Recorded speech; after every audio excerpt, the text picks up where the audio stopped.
The Raiders continue to look for their next offensive coordinator. A new name has popped up. It's pretty intriguing, and it has an intriguing connection. That plus a whole lot more comes up on Friday's edition of the Locked On Raiders podcast for January 26, 2024.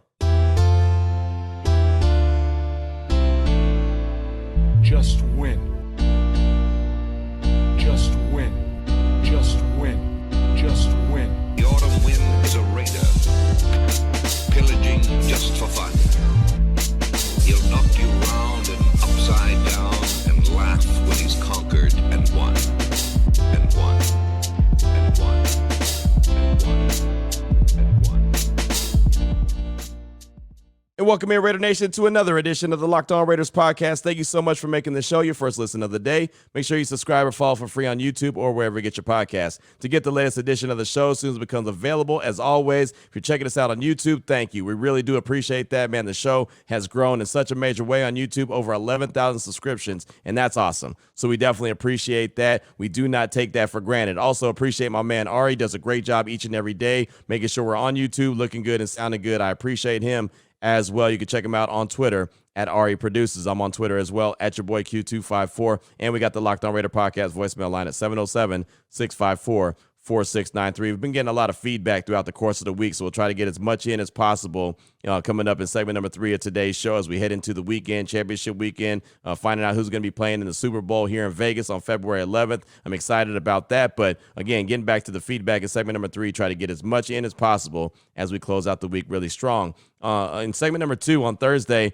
Unnecessary Roughness, Raider Nation Radio 920, my radio show, I had a subject about the identity of the Raiders offense. And I think it's so important for this next hire, this offensive coordinator, right? Whoever they're going to hire for that position, the Raiders offense has got to be a whole hell of a lot better than it was in 2023. It just has to be. They've got too much talent, and they're not going to be able to win on defense alone. So whoever the hire is going to be is great. They've got to go out and get that right, but they also got to get the identity of the offense right. So you'll hear from Tom Telesco. You'll hear from Antonio Pierce on kind of the identity, what they're looking for. I'll talk about the identity, what I'm looking for from the Raiders offense in 2024. We'll do that in segment number 2. Here in segment number 1, news and notes of the day. And really, it's all about a new name that has popped up as far as the offensive coordinator goes, the ties that they can have to the Raiders and others. So we'll get into that here in segment number 1 after I tell you about the title sponsor of the show, which is FanDuel. Make every moment more. Right now, new customers will get $150 in bonus bets guaranteed when you place a $5 bet. Visit FanDuel.com/lockedon to get started today. So off top, Zach Robinson is the name that I want to throw out there. He's the quarterback coach in the LA Rams, and he's a guy that the Raiders requested an interview with for their open offensive coordinator position, and he may be off the books now. He may be off the market now. He could be going to Atlanta, and why do I think that? Well, Raheem Morris was named the head football coach there in Atlanta with the Falcons on Thursday, and he comes over from the Rams as their defensive coordinator, and again, Zach Robinson is the quarterback coach with the Rams. So many outlets have tied the two together, saying that Zach Robinson is the leader in the clubhouse for that offensive coordinator job. He's a guy that's well respected around the league, comes from the Sean McVay tree. And, you know, anyone who is coming from the Sean McVay tree not only is qualified to be an offensive coordinator, but hell, qualified to be a head coach in the National Football League. So more than likely, Zach Robinson is off the market. He's probably headed to Atlanta to be with Raheem Morris as his offensive coordinator. So that brings me to another name that's pretty intriguing that popped up on Thursday that I saw as I was scrolling through Twitter just looking for some information, and that's one Thad Lewis, who is currently the quarterback coach there in Tampa Bay. And why is he intriguing? Well, multiple reasons. Played in the league for a long time. Obviously, he's got an offensive mind. He's a quarterback coach.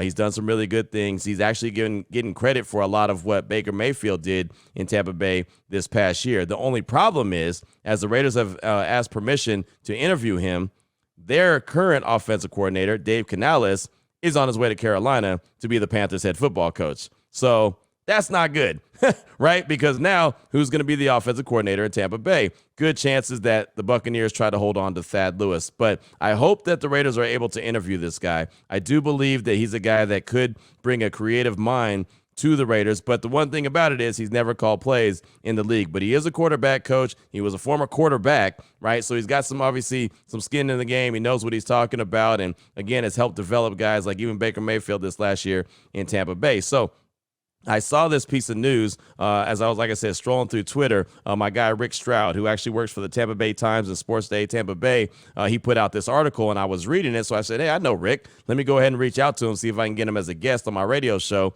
for Thursday. And as soon as he said yes, I was like, great, cool. And about 30 minutes later, that's when I saw that the Panthers were finalizing the deal for Dave Canales. So I was thinking, great, now there's no way that Thad Lewis is going to get out of there, because most likely they're going to at least want to attempt to hold on to him to potentially make him the offensive coordinator there in Tampa Bay. But Rick came on my show, so here's just a few minutes of the conversation that we had about Thad Lewis, getting a little bit of background on him, and also you'll find out about the connection he has that could be very intriguing to the Silver and Black. Check it out. Here's Rick Stroud on my radio show on Thursday, Unnecessary Roughness, Raider Nation Radio 920. I saw your article that you had out earlier on the Tampa Bay Times. Raiders asked permission to interview Bucs quarterback coach Thad Lewis. And then I saw when it became official that Dan Canales was going to the Carolina Panthers as their head coach. What's the chances that Tampa Bay tries to hold on to Thad Lewis now? Yeah, I think they're pretty good. Now, I haven't really talked to anybody definitively over there, but I do know there's a number of people in the organization that feel like that should be the result, right? That Thad Lewis been here for a couple of years. He was promoted this year to quarterbacks coach, worked under Dave Canales in this offense. And of course, he's been to a lot of different places as a player, and even, was under Bruce Arians, a little bit. But he's a bright guy. I know Arians, before he decided to step aside for Todd Bowles, was sort of wanting to groom him to be his next coordinator, thinking that Byron Leftwich would eventually get a head coaching job. And that didn't happen. But he's pretty high on Thad Lewis. So we'll have to see. They're going to do whatever they think is in their best interest, and there's obviously a number of offensive coordinators, even some they talked to a year ago, that are now available. But I do think that the Raiders have a sincere interest in Thad, and it remains to be seen what the position is, or if and when he would go visit. But this certainly is going to be a mitigating factor. You mentioned in your piece that he's a rising star in the NFL. What has it been about Thad Lewis? Like, what stood out that's really made him catch so many different organizations' attention? Well, just how bright he is. I mean, here's a guy that, played 4 years at Duke, threw for over 10,000 yards. Duke is a difficult school to get through for 4 years. But, no, he in 7 different NFL organizations, this guy was, as a player, had some affiliation with, either in the practice squad or in camp. So he's versatile. He's seen a lot of systems. He can process a lot of knowledge. He knows a lot of things from a mechanic standpoint. And it's rare sometimes to get an offensive play caller or quarterbacks coach who's actually played the position. That understands what quarterbacks are seeing in real time, and from that perspective, not from the sideline or a film room. So he's a great communicator. I think, Baker, obviously thrived under him this year. And, if they're going to give Dave Canales credit for Geno Smith, you got to give Baker Mayfield, you got to give him credit for Baker Mayfield, because he was his quarterback's coach here. So, but yeah, he'd be a good one. But the one thing he hasn't done is, much like Dave Canales, he hasn't called plays in the NFL. Again, we're speaking with Rick Stroud from Tampa Bay Times, Sports Day Tampa Bay. And in your piece, again, talking about Thad Lewis, the Raiders asked permission to interview Bucs quarterback coach Thad Lewis. You mentioned the relationship that he has with Jaden Daniels, and I'm a big Jaden Daniels fan. I don't know if the Raiders have any shot to get him because, well, he's going to be like a top 3 pick. But just describe that relationship that Thad Lewis even still has with Jaden Daniels. Yeah, they've maintained in touch. Thad Lewis was at UCLA, actively tried to recruit Jaden Daniels, and they became pretty good friends during that process. Of course, he went to Arizona State, which is, an obvious tie with Antonio Pierce and others on that staff. And so they've always kept in touch, and I think Daniels really respects him. And I'll just say this, you're right. At 13, it seems a pie in the sky. It's not going to happen, right? You're not going to get Daniels in that spot. But, boy, there's so many ties to that quarterback, and it's mutual, and you can't will yourself to an organization necessarily. There's a lot of things that have to happen for them to come get you. But I really do believe that that's something that would be in their favor. If they had him on the staff, it'd just be another guy that he's familiar with, and we'll see.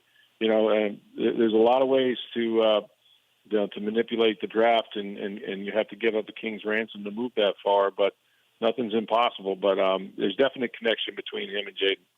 Yeah, there is a big-time connection. And, look, if that's your guy, you go and do what it takes to get your guy, as long as you have all that That's full right. conviction, right, that is your guy. Yeah, don't just get a guy, get your guy. So there you go. And I know it's funny, man. It's like all roads lead back to Jaden Daniels, right? And I'll tell you, man, whatever works, right? With Thad Lewis being there at UCLA and having that recruiting connection to Jaden Daniels, even though he didn't go to UCLA, ended up going to Arizona State and then obviously transferred to LSU. The fact that they still stay in touch, whatever works, like Rick was saying, there's ways to manipulate the draft. I mean, it ain't easy, but there's ways to do some things. And, Jaden's already said that he'd like to be a Raider. He'd like to be coached up by AP. If Thad Lewis could be there, that make Jaden a little bit more comfortable. I'm just trying to connect the dots, right? Again, that's QB1 for me, so I'm just trying to connect the dots. But just for S's and giggles, if you were trying to trade up from where the Raiders are right now, honestly, with the way that the draft is set up and the way that the top three teams,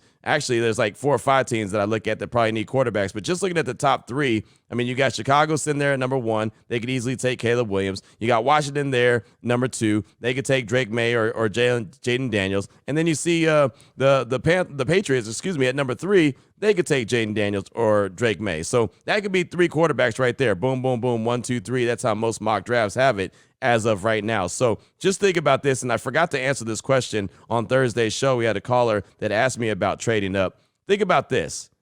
It's going to take a lot if the Raiders were trying to trade up, and they'd probably have to try to trade all the way up to number 1. I'm not saying that they'd be able to do that, but they'd probably have to try to trade up to number 1 to have the pick of the litter what quarterback they really want, unless they have a couple that they're got their eyes on. Just think about this. In 2023, the Panthers, who had the number 1 pick, the Bears had the number 1 pick. They traded it to the Panthers. The Panthers had the number 9 overall pick, so they went from 9 to 1. What they gave up? They gave up wide receiver DJ Moore. They gave up the 2023 first-round pick, which is number 9 overall. They gave away the 2023 second-round pick, number 61 overall, 2024 first-round pick, and 2025 second-round pick. So it wasn't that bad, but I could see it being much more inflated, and especially going from 13 to 1. So I'm looking at probably at least 3 first-round picks, 2023 or 2024, I should say, 2025 and 2026. Probably throw in the 2024 second-round pick for the silver and black, and maybe a player.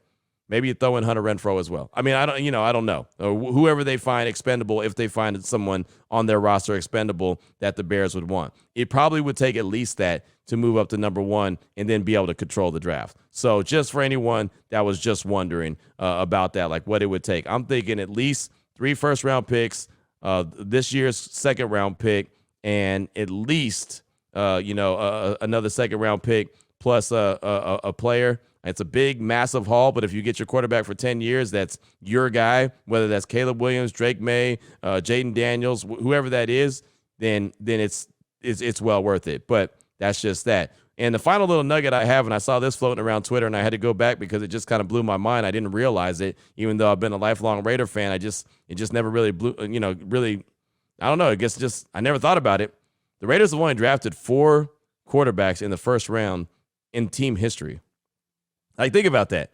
They've only drafted 4 quarterbacks in the first round in team history.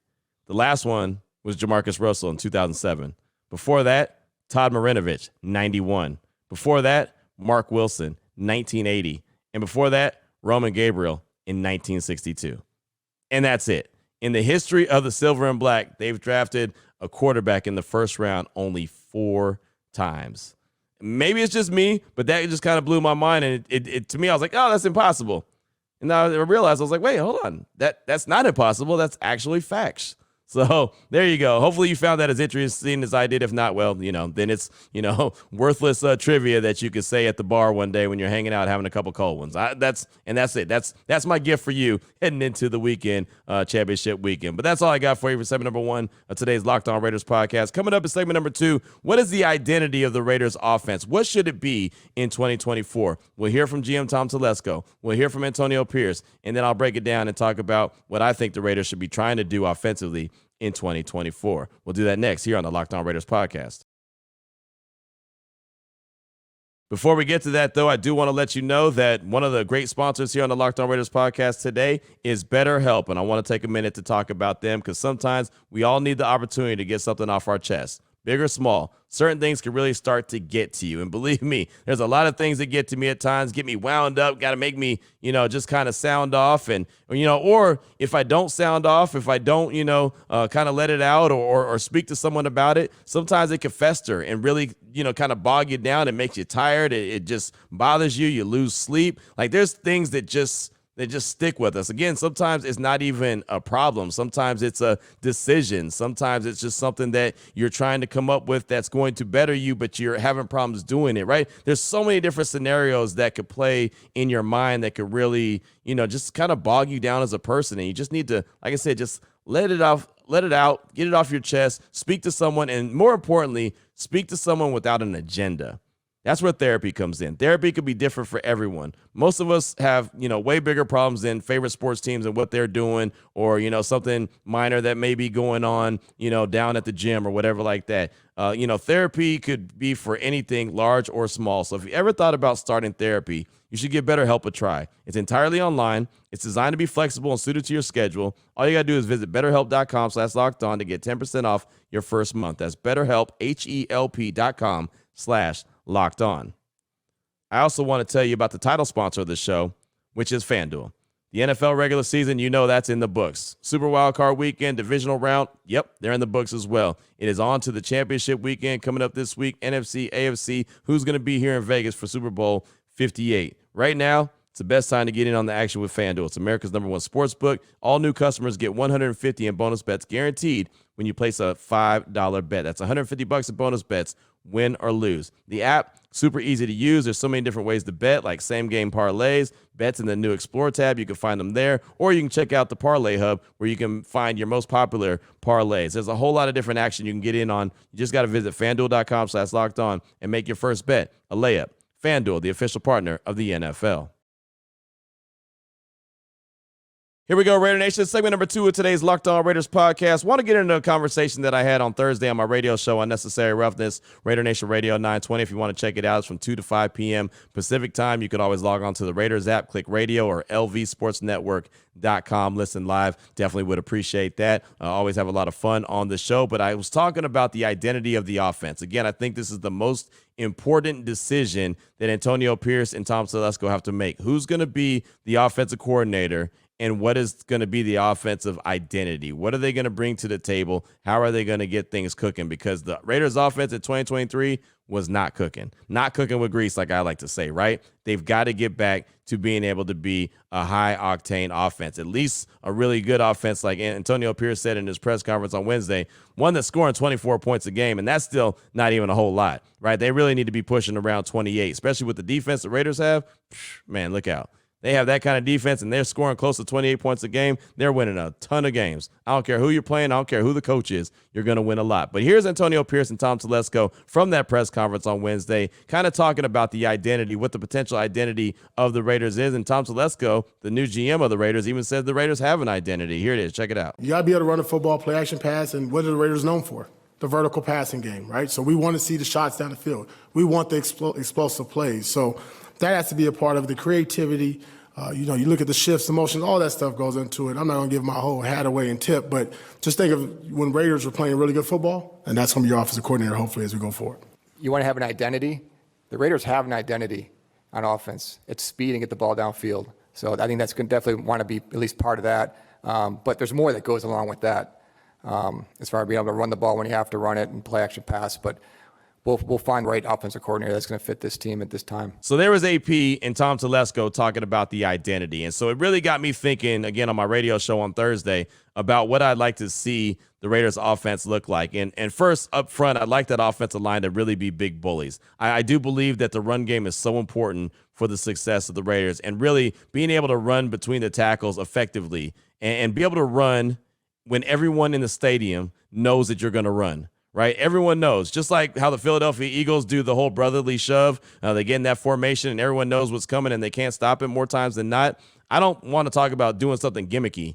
I want to talk about just getting down into a stance, right? Lining up in the backfield, having the quarterback get under center, snap the ball, hand it to the running back, and boom, you're picking up 2, 3, 4 yards, whatever the case may be, right? The run game has got to be, I think one of the big strengths of the team. And it's funny, you even look at the identity of a team like the Dolphins and their offense and how they can, put up so many points, and they've got so much speed. But guess what? You know what they rely on a lot? The run game. So I think that the run game is so important. But I'd like to see that offensive line bolstered. I'd like them to be bigger.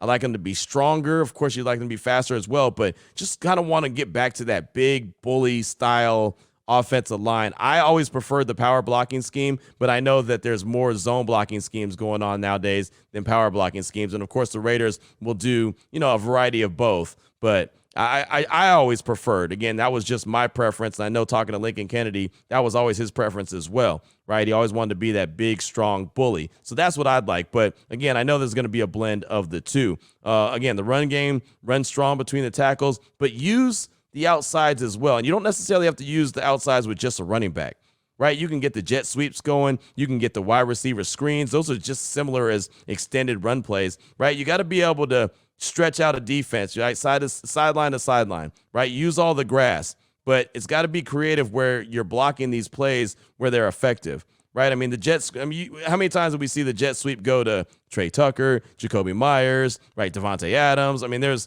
guy after guy. The tight end, it'd be a tight end jet sweep. There's been so many. We saw Austin Hooper get a jet sweep, right? So I want to get it to the right guys, and not just jet sweeps, but just creative ways to get it to the playmakers, guys with speed, where they can do something, where the blocking up front and even with the wide receivers is just on point.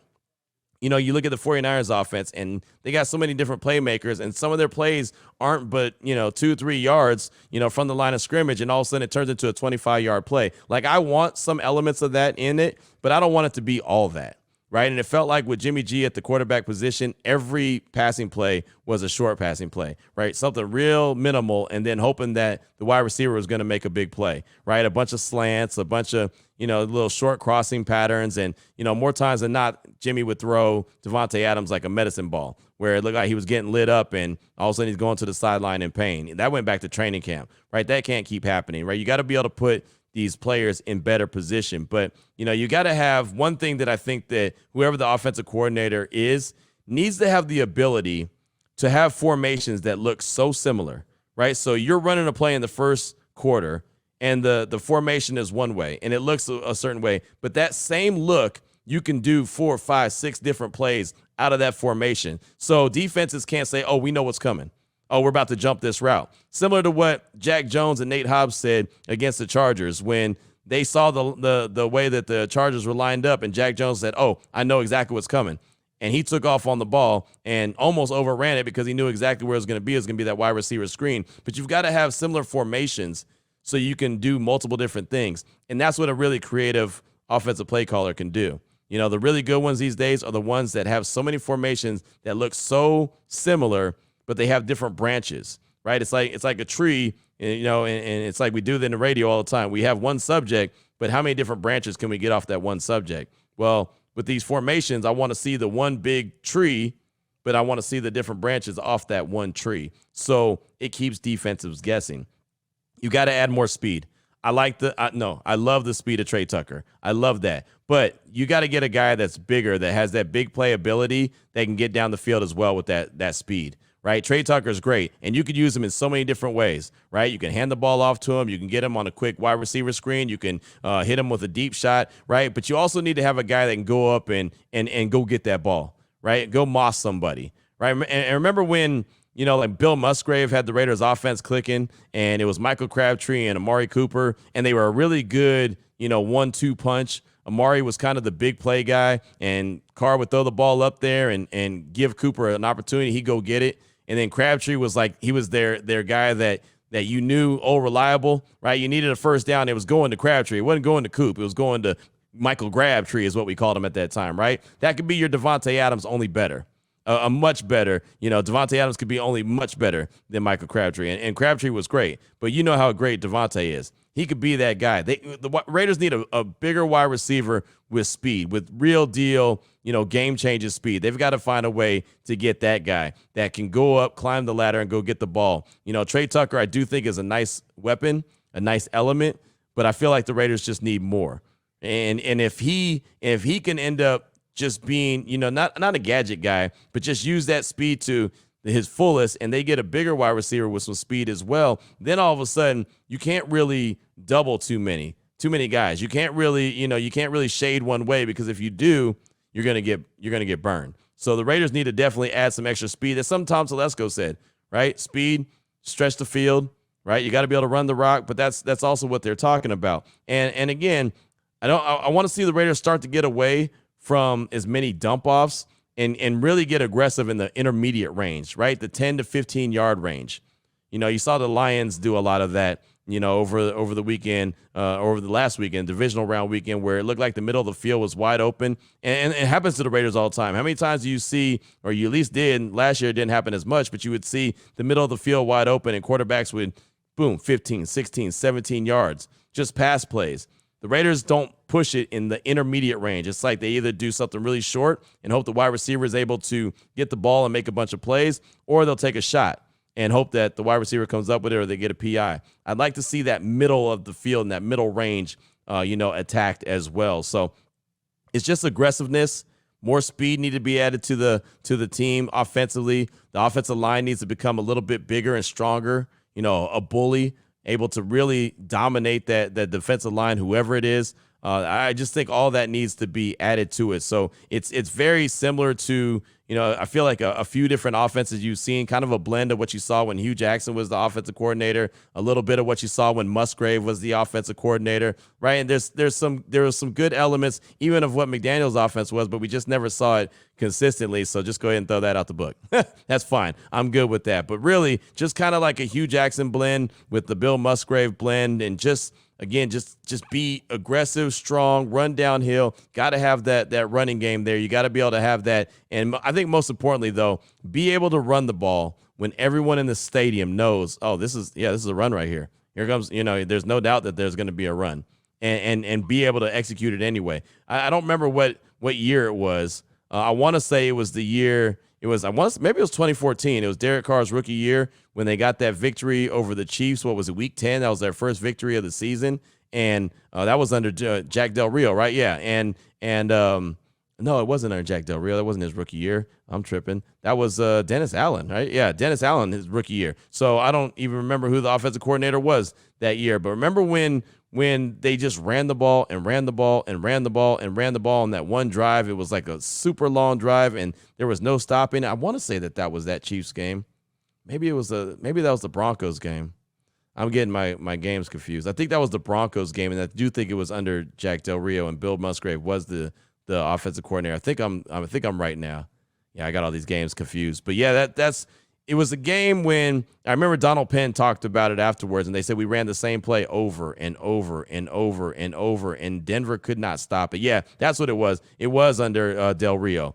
So that was Bill Musgrave, and they just knew it was coming, but there's nothing they can do about it. That's the kind of run game that I want to see. I want to see the Raiders offensive line have that domination where they get so lathered up that they're going to get you, and that's coming, and it's just you just can't do nothing about it, right? You could try to contain it, but that it's gonna get you. And of course, when you do that, and then they suck up to the line of scrimmage, that's when you're able to throw the ball around the yard. They've got to have that kind of threat, in my opinion. So we'll see what they do. Obviously, they've got to come up with an offensive coordinator, but I'd really like to see them bring that bully ball back, that strength, and, of course, the deep shot, intermediate shots. Want to see a quarterback be able to stand in the pocket and, deliver that rock down the field and, also be a threat to pick up a first down if they need to, as I've mentioned many times. But that's just me. What says you? 707-654-4693. Coming up in segment number 3, your calls and texts straight off that Locked On Raider podcast voicemail line. This is the Locked On Raiders podcast. Before we get to that, though, I do want to tell you about PrizePicks. PrizePicks is the largest daily fantasy sports platform in North America. They're the easiest and most exciting way to play daily fantasy sports. It's just you against the numbers. You're not battling thousands of players, pros, sharks, none of that. You pick more than or less than 2 to 6 player stat projections, and you watch the winnings roll in just like that. Basketball season, of course, is heating up. It really is. I mean, coaches are getting fired even though they're in second place. So it's getting serious. It must be getting closer to playoff time. So you can get You can play, Prize Picks in basketball. You can play Prize Picks in the NFL, or you can do a combination of the both, right? They have all kind of different options. They also have a reboot policy, so your entries stay in play even if one of your players gets injured. Football, basketball games, if a player exits the game in the first half and doesn't come back in the second, the player is rebooted just like that. Prize Picks is the only daily fantasy sports platform with an injury insurance policy. What you got to do right now, go to prizepicks.com/LockedOnNFL. Use promo code LockedOnNFL for a first deposit match up to $100. Again, prizepicks.com/LockedOnNFL. Promo code is LockedOnNFL for a first deposit match up to $100. Prize Picks, daily fantasy sports made easy. Here we go, Raider Nation. Segment number 3 of today's Locked On Raiders podcast. Your calls and text draft that Locked On Raider podcast voicemail line, 707-654-4693. We'll start things off with a call from the 309. He's calling to comment on Richard Seymour and brings up a point and a player kind of tying it all together that I hadn't thought about. Here it is, a call from the 309. Good morning, Raider Nation. Good morning, Q. Reaching out, I just wanted to kind of get an idea and maybe just bring back my thoughts. But it seems like Richard Seymour is in the position of Marcel Reese was at one point, which whatever happened to him? I know he was an advisor for Mark Davis a couple years back, maybe 3-4 years ago. I know it just seems like him and Richard Seymour kind of had the same position currently. Just wanted to bring that back. Marcel Reese was a really good fullback for us. I honestly think we should have tried him at tight end. I think he would have did wonders for us there. But otherwise, appreciate everything you do, Q. Let's go Raiders. Thanks for the call. Appreciate you, my man. And next time you got to give me your name. I don't want to just call you a caller from the 309, but I didn't really think about Richard Seymour in that Marcel Reese role. I really hadn't. I just saw Richard Seymour hanging around with the organization and around more often again. I thought, that's pretty cool. Right. And then obviously getting an opportunity to talk to him. And you heard that interview with him on Thursday on the Locked On Raiders podcast. It's a good observation. And he could very well be playing that Marcel Reese role. And Marcel Reese hasn't been with the organization since Sandra Douglas Morgan took over as the president. I remember she said she was going to go through the roster. There was going to be some people leaving and changing. And when I say roster, I don't mean the players roster. I mean just like the building, go through all the employees, I should have said, and just kind of talk to them all, get to know them all. And there was going to be some that are leaving, some were staying, and Marcel Reese left then. And I remember the organization basically saying he went on to do something else. So that's really all I got. I haven't talked to Marcel in a long time. If I do, definitely will find out what he's doing and definitely bring it back. But that's a really good thought that you had that I hadn't thought of. So thanks so much for the call. Do appreciate you. And like I said, next time you call, you got to give me your name so I don't call you the caller from the 309. But thank you so much for the call.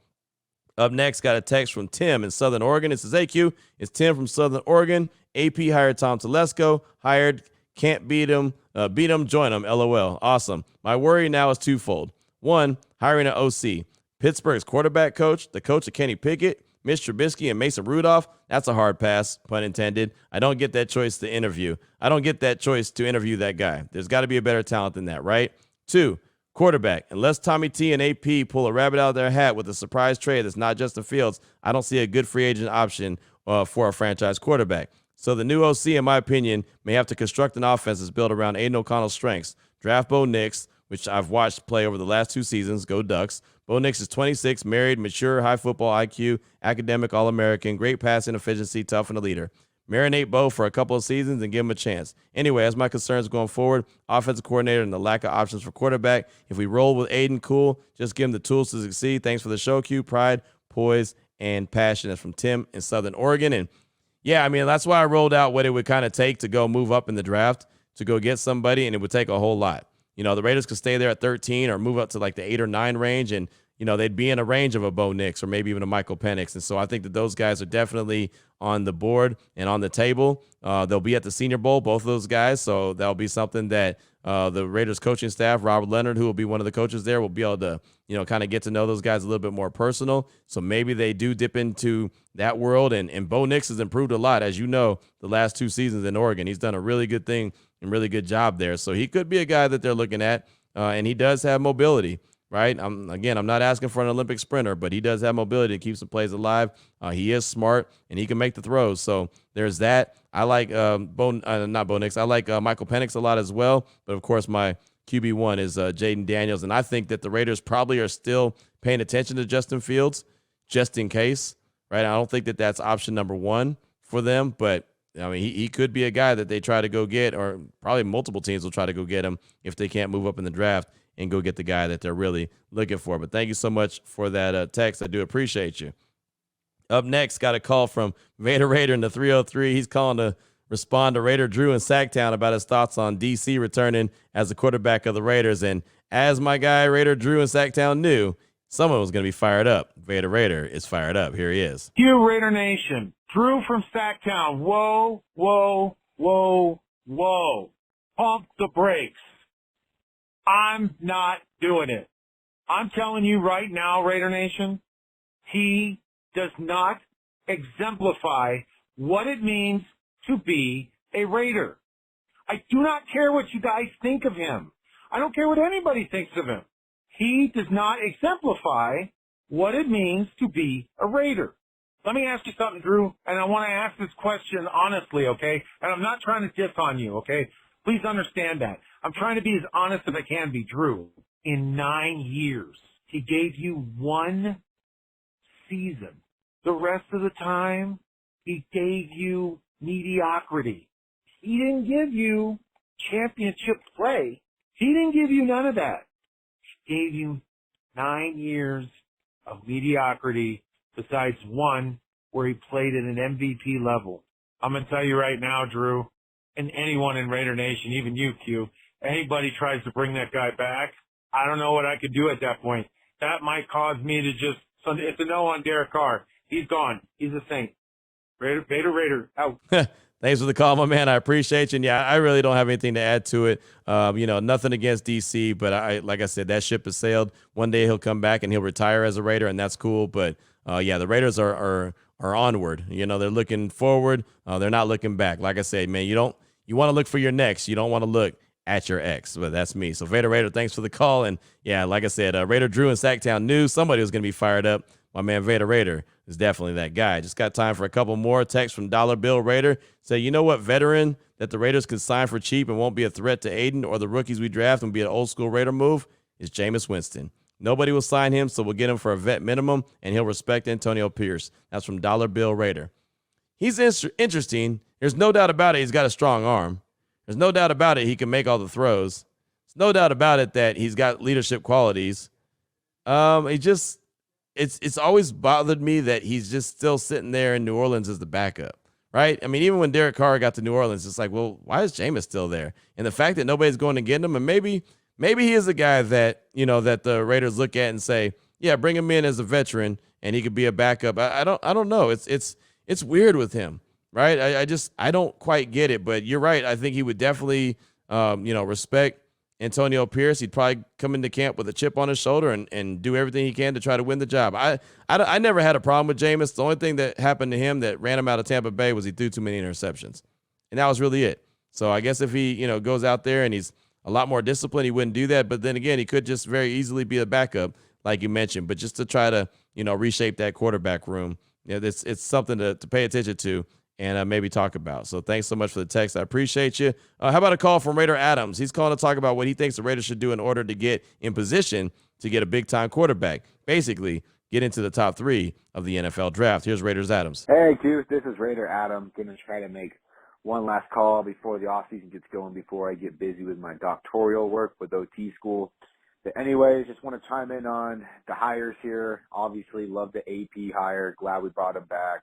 I really like bringing in Tom Telesco as the GM. Ton of experience drafting really good talent.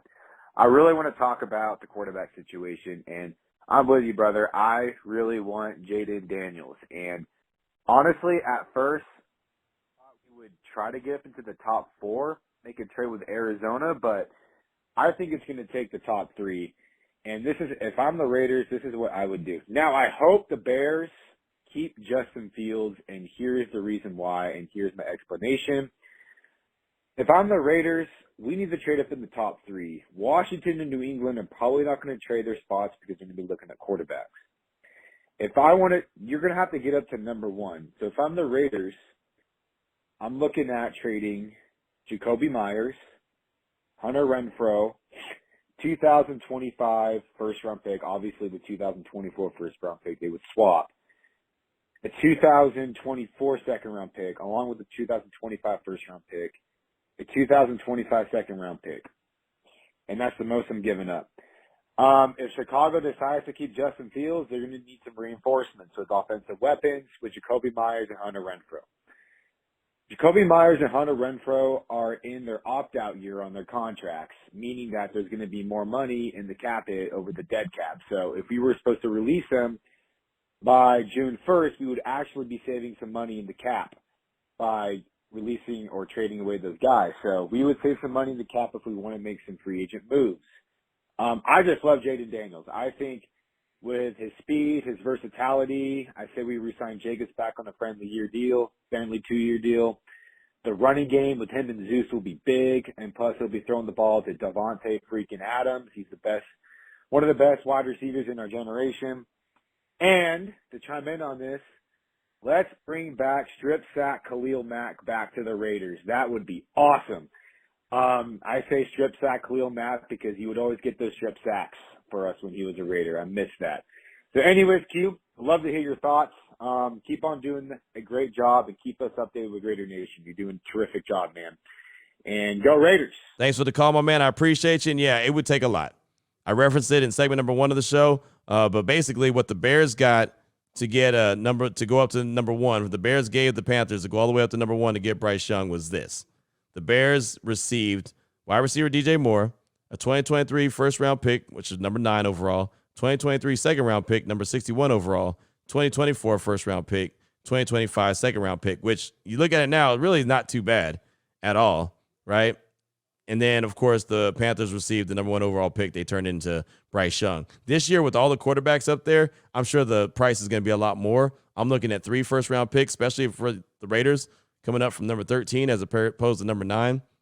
I mean, I say at least 3 first-rounders, probably a player, and maybe 2 second-round picks. Like, it would take a king's ransom to get up there, but if you get your guy and you find your guy and you're comfortable with your guy, he is your guy, you go do it. So there's that. Thanks so much for the call. I do appreciate you. We'll close out with one more text. And sorry, Ari, I know we went a little bit long on today's show, but it's Friday. We're going to finish off strong, head into the weekend. And, yeah, I'll just have to take the L on this one. But Heath in Washington is going to close us out. He says, hey, Q, love what you do every day, working so hard at doing what you love to do. Been listening for you to years, but when I hear you on the radio out of the blue driving around, I'm like going, hey, that's Q. Check this guy out. He's the best in the business of radio. You work your butt off. I live in Washington, and I've seen what Penix Jr. can do. He has the arm of an NFL quarterback with his pinpoint accuracy also. The only problem has been his health. He was able to do that this year and beat Oregon twice.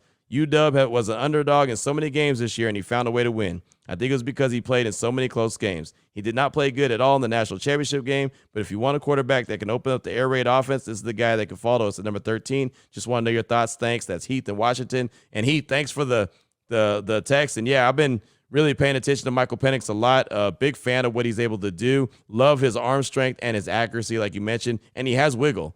Like if it gets a little hairy in the pocket, he can get out of there. Now, he's not going to be, an Olympic sprinter. He's not going to go for 700, 800 yards a season. Not looking for that. But he can create if he has to. Get out of trouble and pick up a first down, pick up 8, 9, 10 yards if he needs to get a first down. You are spot on. The only thing that is a concern when it comes to Michael Penix is his health. Right? I mean, finished in 4 seasons with season-ending surgeries is not good. 2 knee surgeries and shoulder surgeries as well is not good. For him, when he's at the Shrine Bowl, the medicals are going to matter. When he's at the Combine, the medicals are going to matter. Now, if the Raiders check him out or any other team checks him out or the doctors and the medical staff at the Combine check him out and they say, yeah, you know what, he's actually pretty good to go. He should be fine as long as he doesn't, just get any kind of injury that anyone else would get. He should be good to go. Then cool. No doubt about it. But, I mean, if you're investing a first-round pick, you want to make sure that you feel pretty comfortable in his availability, right? Just like I talked about Jimmy G, and I didn't want the Raiders to sign him because of his injury history. You can't ignore Michael Penix and his injury history. You just can't. If you do, then, you're being two-faced. And I'm not saying you. I'm talking about it'd be me. So I don't want to do that. I don't want to ignore something. Just like I didn't ignore it for Jimmy, I'm not going to ignore it for Michael Penix. But, yeah, big fan of his ability. His ability is amazing.